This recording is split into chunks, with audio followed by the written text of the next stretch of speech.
So you're asking me to explain the story of Colossal, and it's a little hard. Anne Hathaway's in it, and Jason Sudeikis are in it, and they're really good. There's giant monsters stomping through Seoul, Korea in it. There's a lot of cool character work, and it's really funny.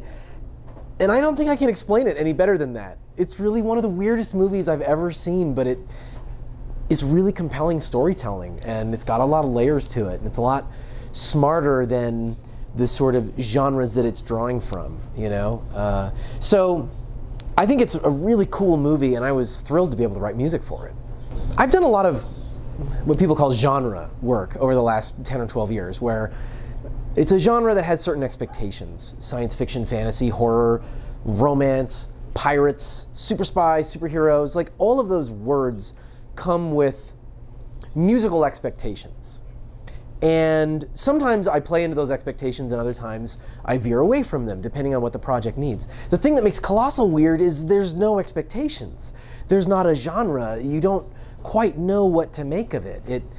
It feels a bit like a quirky character drama, a bit like a giant monster movie, a bit like a psychological thriller. So in this case, I really worked closely with the director, Nacho Vigalondo, to help, so that he could help guide me through the movie.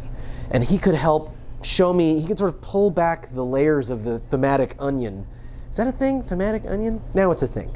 He pulled back the layers of the thematic onion to show me like what the movie is about on its deeper levels. And so it was really challenging. I mean, it was probably one of the biggest creative challenges I've ever had because of that. It's a smaller movie, but aspects of it needed to be very big, because one of the things we wanted to do was acknowledge the sort of might and majesty of monster movies. So there is a big range in the score. There's a full orchestra in it, and it ends on a cue that's just massive. There's other cues that are more like folky and indie, that are acoustic guitars strumming and a solo cello playing the theme. So it's an almost schizophrenic kind of score. So it wasn't so much that the budget was dictating that, but it was more like I was taking the resources and spreading them disproportionately around the movie. You know, not every cue needed to have the big orchestra in it, and not every cue needed to have the solo cello and folky guitars in it. So it was almost like creating two scores and folding them together. I'm Bear McCreary, and I create music.